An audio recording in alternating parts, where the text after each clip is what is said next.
It's almost lunchtime. I landed at 9 o'clock today from Vienna. And at first I was like, I think I just want to stay at the airport all day until I fly back to London. But then I thought to myself, it's been 5 years since I was last in Sweden. And I've never been to Gothenburg. And I'd never been back to Sweden in the last 5 years, even though I gave up on the dream of moving to this country because of so many stupid restrictions, and this is even before Brexit. Because, to move to this country, even if you aren't an EU citizen, you have to have a job contract of a year. Otherwise you won't get that ID number, and that's really bad. I don't know how the other migrants could deal with that, but I'm not going to deal with that myself. Yeah.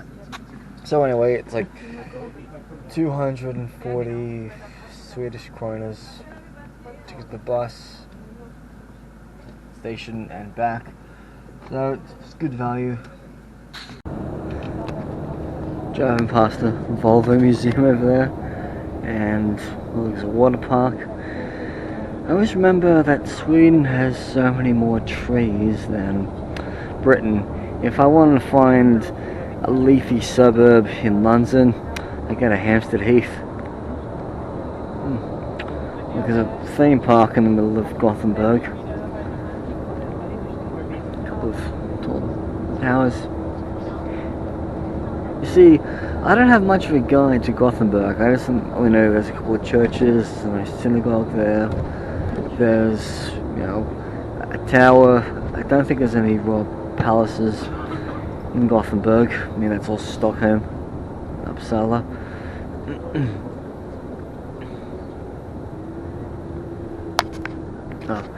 ICA, how I remember. Just had the lady plant her bag from the bus. I'm a generous man. I help everybody, So, yes, finally in Stockholm.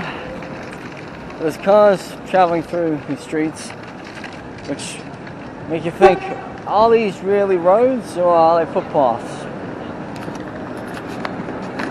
Got a edge of Sweden right here, up on the statue mantle.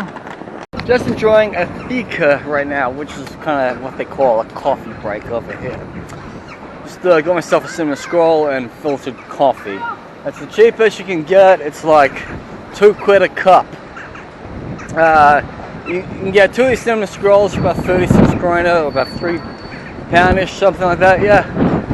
So, Gothenburg.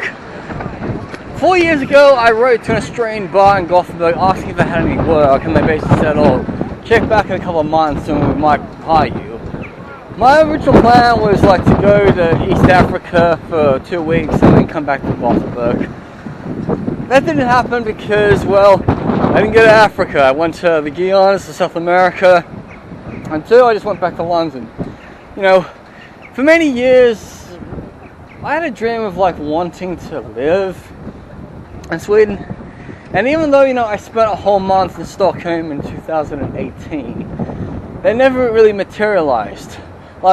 Months after I left Stockholm to go back to London, I got an email from the same company who interviewed me, and they were the same dipshits asking stupid questions. They gave me an interview and I wanted to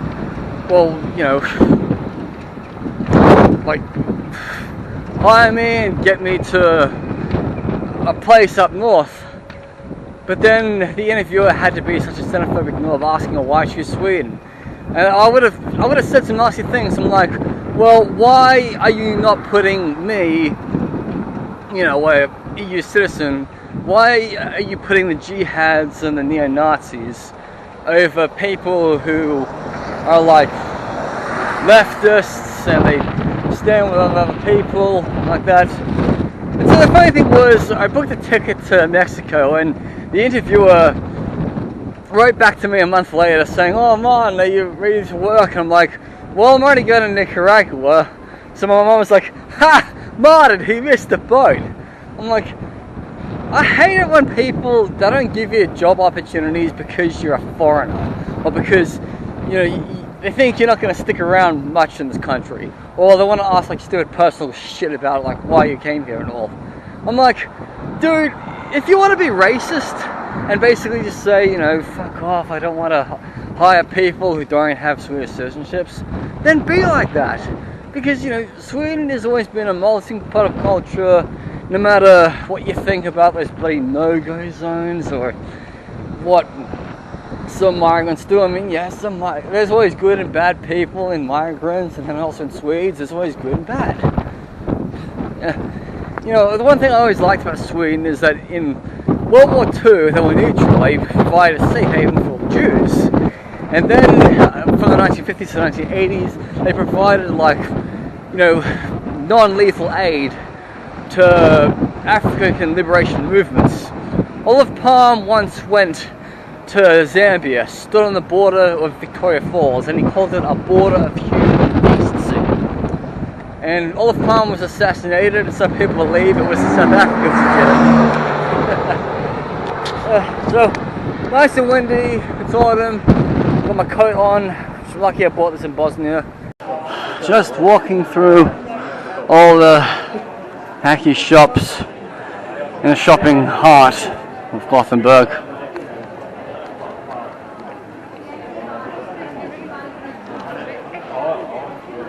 Never really expected to see stuff like this in Gothenburg.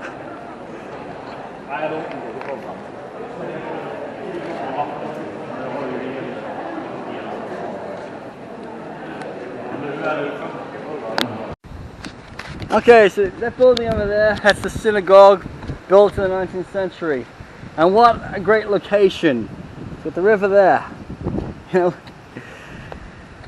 there are three main synagogues in Sweden: Gothenburg, Malmö, and the capital in Stockholm.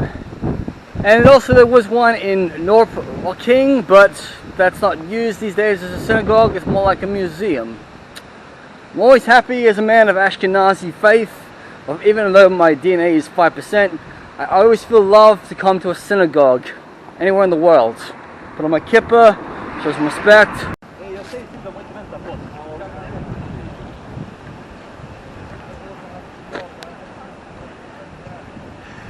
You see, I spent a whole month studying Swedish on Duolingo, and some of the words they stick with me, like when you say like "Jag äter inte fruit," that means I don't eat fruit. Even, you say, how you say ice cream in Swedish is glass. Not glass, but glass. Yeah, like pojken äter glass. Or how do I say? Because like literally when you want to say "the" in Swedish, you add "en" to the word. So I remember showing this photograph of a cat and a pig to my mum in Australia. I was like, katten och grisen. So grisen means the pig and katten means the cat, and och means and. So it's quite an easy language to learn. It's not a bit like Norwegian Danish when you got like a, and with a thing crossed, but I mean you do have a o with the almond like in Malmö.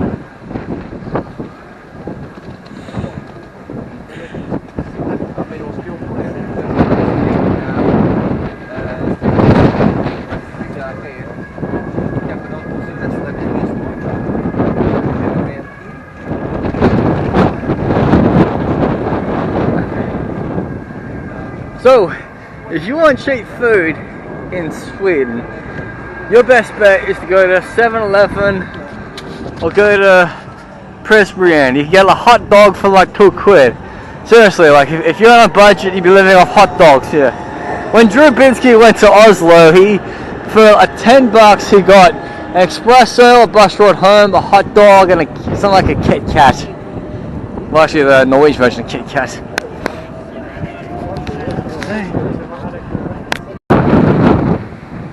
So my Google Maps told me like a church over here. So it's a major church of Sweden right there. One time in London I actually found a church of Sweden in the heart of Westminster. My Swedish co-worker went there a couple of times for prayer. Yeah, to Sweden in London. But when I lived in Stockholm, I actually went to an Anglican church twice for Sunday church service, and there was a bit of England within Stockholm. Here's another interesting story about Sweden. I was going to come here in November 2020 during the height of the pandemic.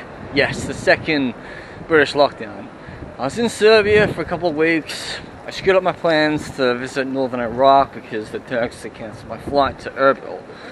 But my initial plan was after going to northern Iraq, I would come to Sweden and stay a couple of days because Sweden was like a green channel or a green list nation where you wouldn't have to like do so much quarantine when you get back.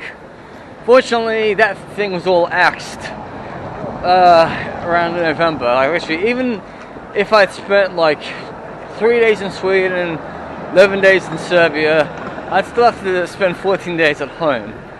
So initially, I basically thought, you know what, forget it. I'm just gonna go book a flat in Bangor, Wales, and that's what I did. And I'm kind of glad I didn't. I'm kind of glad I didn't come to Gothenburg in November, December 2020.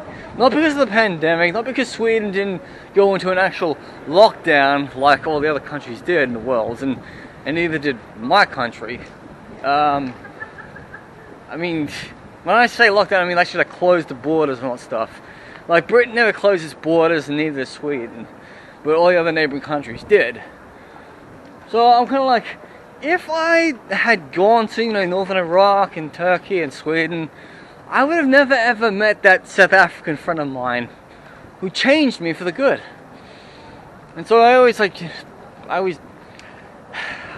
so grateful I met this one woman in my life which made me like reassess everything, inspired me to stop living in hostels, inspired me to stick with my job, inspired me to travel more, inspired me to go to South Africa. And that's how, you become friends with people.